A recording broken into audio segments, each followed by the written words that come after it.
네, 우리 8월 22일입니다. 우리 홍윤기 선생님께서 대표로 기도해 주심으로 오늘의 예배를 시작하도록 하겠습니다. 네, 기도드리시겠습니다. 하나님, 오늘 저희 중고등부가 온라인으로 모여 예배드릴 수 있게 해주셔서 감사드립니다. 각자 있는 곳에서 진심으로 하나님께 예배드리고 은혜 받게 하여 주시옵소서.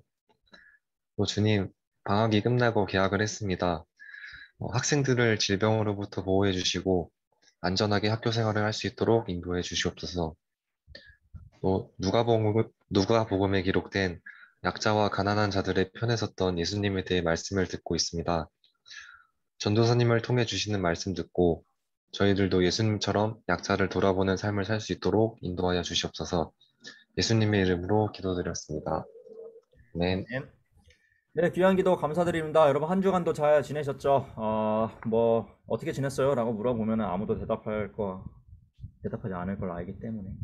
제가 지난주랑 또 오늘이랑 달라요. 기분이. 왜 다르냐? 지난주에는 제가 이제 메이저리그를 봤는데 류현진 선수가 못했어. 그래서 기분이 하루 종일 안 좋았어요. 근데 오늘도 이제 새벽 4시에 이제 야구가 했단 말이에요. 그래서 이제 또 일어나서 봤죠. 근데 오늘은 또 이겼어. 근데 이 기분이 너무 좀 좋습니다. 오늘 기분이 굉장히 좋아요. 아, 참 신기해요. 왜 어떻게 생판 모르는 사람을 통해서 내가 이러한 감정을 느낄 수가 있는지, 감정이입되는지. 또 우리 어떠한 팀을 응원하고 나라를 응원할 때 그런 걸 보면은 참 전혀 관련이 없는 것 같은데도 관련이 있는 영향을 받는 게 굉장히 신기한 것 같아요. 저는 이랬다고 한번 이야기하고 싶었고요. 여러분 오늘 계속해서 누가복음을 나누고 있어요. 우리 윤기 선생님이 이야기해 주셨다시피 그러한 가난한 자, 사회적 약자들의 초점을 맞춘 이 누가복음을 우리가 또 오늘도 나누어 보려고 합니다. 오늘 본문이 21장 1절에서 4절 말씀인데요. 먼저 오늘 본문 말씀을 한번 봤으면 좋겠어요. 이제 세 번역 성경으로 계속해서 보고 있죠. 오늘은 누가 한번 읽어볼까요? 제가 한 번도 안 시켰던 사람이 아마 한 화영이 정도 되지 않을까 싶어요. 화영아, 오늘 본문 말씀을 한번 또박또박 깨꼬리 같은 목소리로 읽어주면 고맙겠습니다. 1절에서 4절 말씀, 화영이가 읽어줍시다. 예수께서 눈을 들어 부자들이 헌금궤에 헌금 넣는 것을 보시고 또 어떤 가난한 과부가 거기에 냅둔 뭇잎을 넣는 것을 보셨다. 그래서 예수께서는 말씀하셨다. 내가 진정으로 너희에게 말한다. 이 가난한 과부가 누구보다도 많이 넣었다. 저 사람들은 다 넉넉한 가운데서 자기들의 헌금을 넣었지만 이 과부는 구차한 가운데서 가지고 있는 생활비 전부를 털어 넣었다. 네, 예쁘게 읽어주셔서 감사드립니다. 여러분, 일단은 이 본문 말씀은 이게 이단에서 또 굉장히 많이 사용하는 본문이에요. 4절 말씀 한번 다시 한번 볼까요? 4절 말씀 다시 한번 보면요. 네, 띄워주시겠어요? 저 사람들은 다 넉넉한 가운데서 자기들의 헌금을 넣었지만 이 과부는 구차한 가운데서, 그러니까 어려운 가운데서 가지고 있는 생활비 전부를 털어 넣었다. 이렇게 이야기를 하죠. 그래서 예수님께 칭찬을 받아요. 일단 결과론적으로는 이제 하나님께서 더 축복해 주신다. 라는 이러한 맥락으로 이제 이 본문 말씀을 가지고 와서 이제 이단들이 이야기를 하죠. 성도들에게 이거 봐라. 생활비 전부를 털어 넣으니까 생활비 전부를 헌금하니까 예수님께 칭찬을 받지 않냐. 하나님께 축복받는 사람으로서 여겨지지 않냐. 그러니 여러분들은 가지고 있는 생활비 전부를 털어서 헌금하십시오. 그래야 예수님께 칭찬받습니다. 이렇게 이야기를 하죠. 문자적으로만 보게 되면은 뭐 맞는 말이겠죠. 진짜로 그렇게 써 있잖아요. 생활비 전부를 털어 넣으니까 예수님께 칭찬을 받았어요. 그런데 여러분 우리가 여기 함정이 있습니다. 함정이 있어요. 여러분 이 성경은요. 절대로 이 문자적으로만 봐서는 안 된다라는 거예요. 왜 누가가 이렇게 기록했는지 작가의 의도를 파악할 필요가 있어요. 성경은 항상 그렇게 봐야만 해요.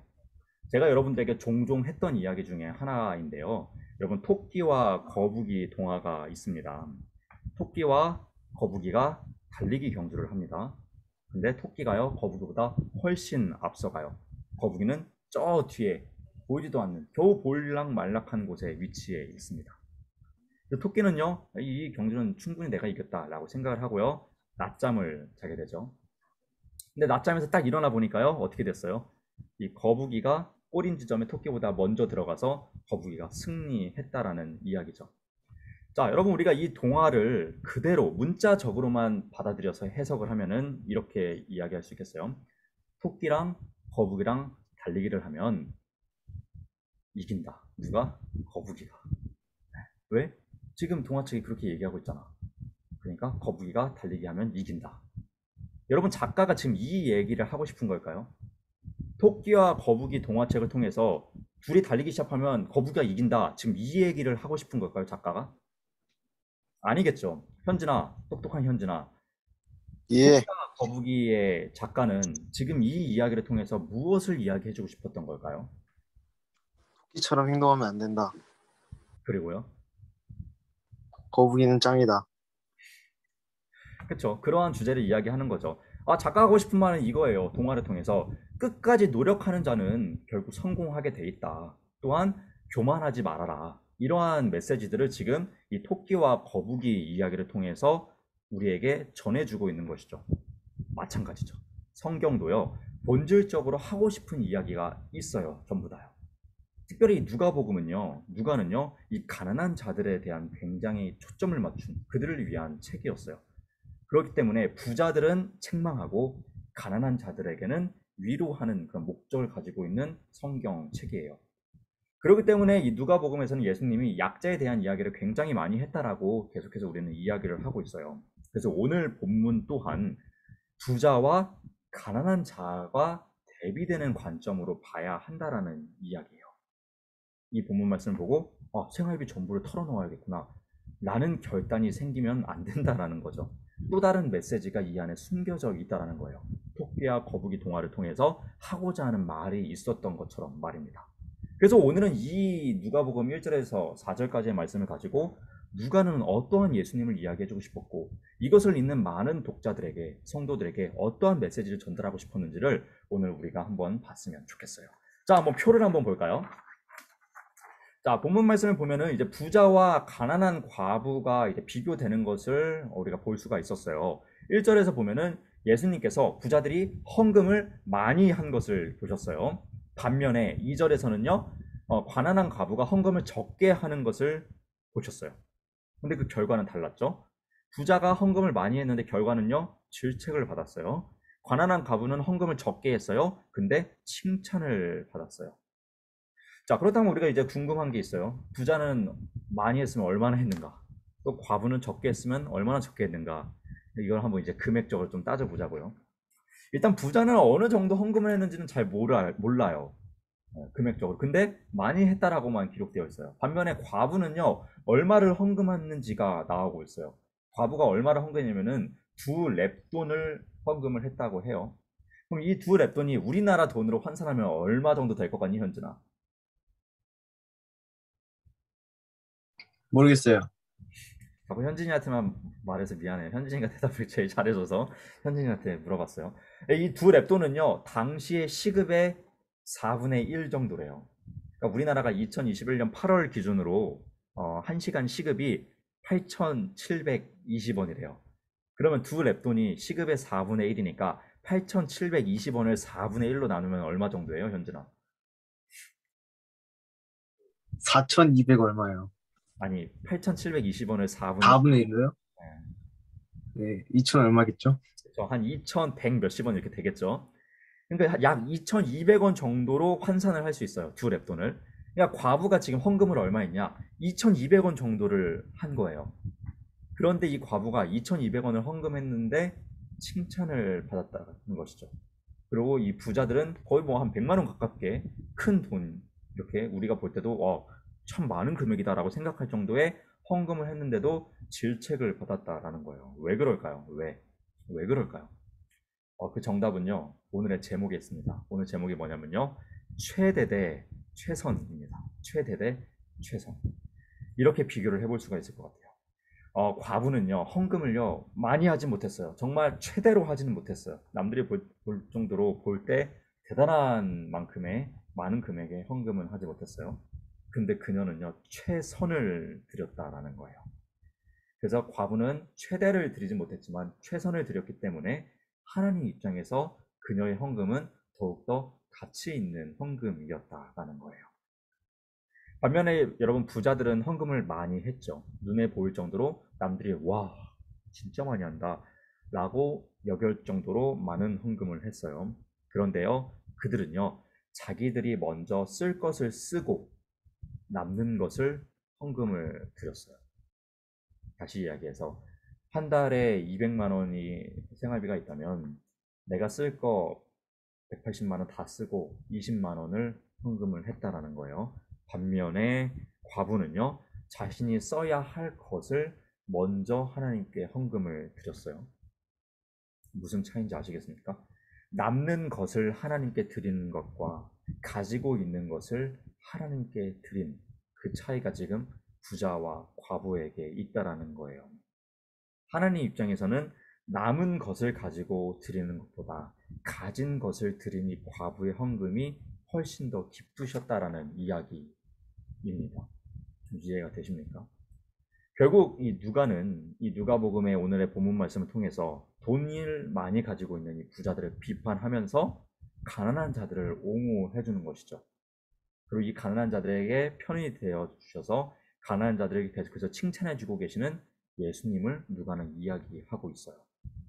자, 여러분, 그렇다면 생각해 봅시다. 오늘의 이 본문 말씀, 누가복음 21장 1절에서 4절 말씀을 읽은 많은 사람들, 부자와 가난한 자들, 사회적 약자들, 과부들, 이들이 이 본문을 읽었을 때 어떠한 교훈을 얻게 되었을까요?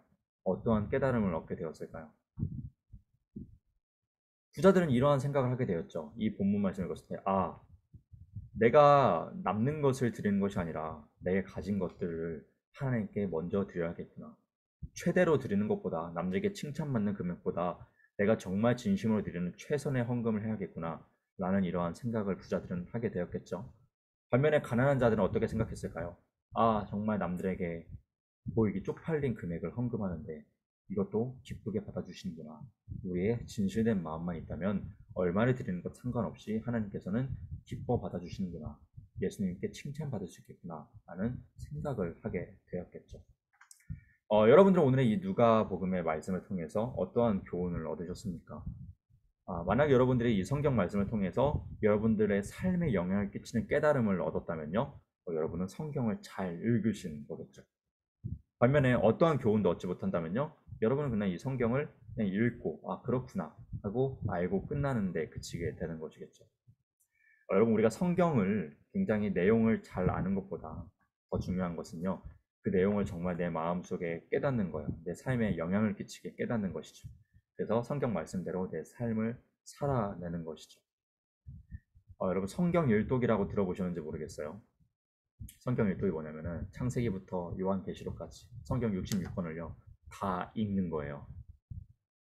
창세기 1장 1절부터 요한계시록 마지막 21장까지 다 읽는 거예요. 그러면은 성경 1독을 한 거예요. 두 번째 읽으면 2독, 3독, 4독, 5독, 6독, 7독, 8독 이렇게 해서 막 10번도 넘게 성경을 읽으셨던 분들도 분명히 우리 주변에 있어요. 이렇게 읽는 것도 중요합니다. 근데 그보다 더 중요한 것은요, 한 절을 읽더라도, 창세기 1장 1절 단 한 절을 읽더라도 그 말씀이 내 삶에 영향이 끼쳐지게, 정말 이 말씀이 하고자 하는 의도와 말씀의 의미가 무엇인지를 깨달으면서 읽는 것이 훨씬 중요하다라는 이야기예요. 서두에 이야기했던 것처럼 여러분, 우리가 토끼와 거북이 이 동화책을요 100번 읽어도요 그 교훈을 발견하지 못하면요 전혀 의미가 없어요. 책을 보지 않더라도 이 이야기를 잘 이야기해 줄 수 있을 정도로 많이 읽었다고 할지라도요, 작가가 이야기하고자 하는 그 교훈을 밝히 깨닫지 못하면요, 그거 100번 읽은 게 도대체 무슨 소용입니까? 성경도 마찬가지죠. 정말로 많이 읽는 것보다도 더 중요한 것은 단 한 절과 한 장을 읽더라도 그것에 대한 정말 의미와 뜻을 밝히 깨달아서 우리의 삶 속에서 그 말씀의 목적대로 변화되는 그런 삶을 살아가는 것이 훨씬 중요하다라는 거예요. 바라기는 여러분들이 이 성경 말씀을 그저 지식적으로 알고 그렇구나 해서 끝나는 것이 아니라 여러분들이 정말 삶 속에서 영향이 끼쳐지는 하나님의 말씀이 되기를 간절히 소망해 봅니다. 여러분들도 그러한 마음가짐으로 하나님의 말씀을 대할 수 있었으면 좋겠어요. 또한 우리는요, 오늘 말씀을 통해서 헌금에 대한 이야기를 조금 이야기를 했어요. 바라기는 여러분이 드리는 이 헌금들이 이 과부가 드리는 헌금이 되었으면 좋겠어요. 항상 하는 이야기죠. 여러분, 형식적인 헌금을 드릴 바에 차라리 그 헌금을 가지고 어려운 사람들을 도왔으면 좋겠어요. 누구라고 이야기하지는 않겠습니다. 참 기뻤던 적이 있어요. 이제 우리가 온라인 프로그램을 통해서 상품권들을 막 나눠주잖아요. 문화상품권도 나눠주고 편의점 쿠폰도 나눠주는데 이제 한 친구가 15,000원 가량의 상품을 받았어요. 근데 이제 그 친구가 저에게 전사님, 저 이거 안 받고 어려운 사람들한테 기부하면 안 돼요?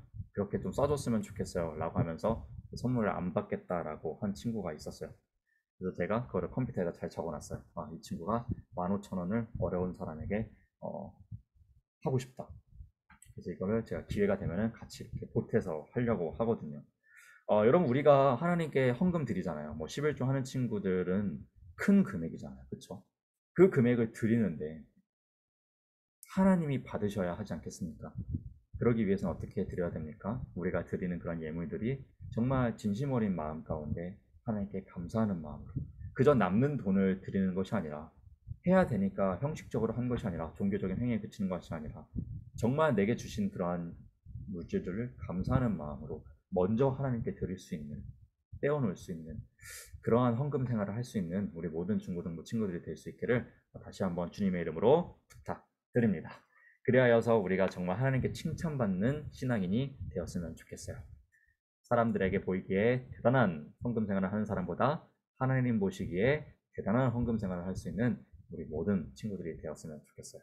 그리고 이러한 마음가짐을 가지고요, 여러분들이 어른들이 되셨으면 좋겠습니다. 어른이 되어서도 많은 헌금을 하고 여러분들의 이름을 적어내게 되더라도 내가 이만큼 헌금하는구나, 중부교회 사람들이 알겠구나 라는 마음가짐으로 헌금하기보단 하나님이 내 이름을 기억하시겠구나, 하나님이 보고 기억하시겠구나 라는 마음으로 헌금하실 수 있는 여러분들로 성장되셨으면 좋겠습니다. 그리하여서 이 교회가, 한국교회가 더욱더 건강해졌으면 좋겠습니다. 그 건강한 교회에 동참할 수 있는 우리 모든 친구들이 됐으면 좋겠습니다. 아멘. 기도하겠습니다. 사랑의 하나님, 감사드립니다. 오늘도 귀한 날 허락하여 주셔서 우리 사랑하는 친구들과 하나님의 말씀을 함께 나누었습니다. 특별히 누가복음 말씀을 가지고 어떠한 마음으로 하나님께 예물을 드려야 되는지, 또한 하나님의 말씀을 어떻게 보아야 하는지에 대해서 우리가 함께 나누었습니다. 우리 사랑하는 친구들이 드리는 그 예물의 손길들이 두 랩돈을 드린 과부의 헌금과 같은 그러한 예물들이 되게 해주시고, 우리 친구들이 말씀을 읽을 때도 그저 지식적인 것을 깨닫고 끝나는 것이 아니라 우리의 삶 속에서 영향을 끼치는 말씀으로 깨달아 정말 우리 삶 속에서 하나님의 말씀대로 살아가는 멋진 중고등부 친구들 될 수 있도록 우리와 함께하여 주시옵소서. 감사드리며 예수님의 이름으로 기도드렸습니다. 아멘. 네, 우리 각자의 자리에서 하나님께 감사와 영광의 박수 올려드립시다. 할렐루야. 아멘. 자, 우리 이제 주님께서 가르쳐주신 기도로 오늘의 예배를 마치고자 합니다. 주님께서 가르쳐주신 기도로 오늘 예배를 마치고요, 바로 소그룹 모임으로 가도록 하겠습니다. 너희는 이렇게 기도하라.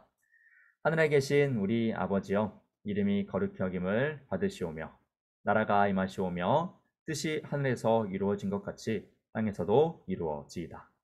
오늘 우리에게 일용할 양식을 주시옵고 우리가 우리에게 죄 지은 자를 사하여 준 것 같이 우리의 죄를 사하여 주시옵고 우리를 시험에 들게 하지 마시옵고 다만 악에서 구하시옵소서. 나라와 권세와 영광이 아버지께 영원히 있사옵나이다. 아멘. 네, 이제 바로 소그룹방 열어드리도록 하겠습니다. 또 오늘 여러가지 여러분들 느끼신 것들을 가지고 우리 선생님들과 나누는 시간을 가지시고요, 바로 다시 이 자리로 모이도록 하겠습니다. 잠시 후에 뵙겠습니다. 가는 분 모르는 친구들은 이야기해 주시면 제가 강제로 보내드릴게요.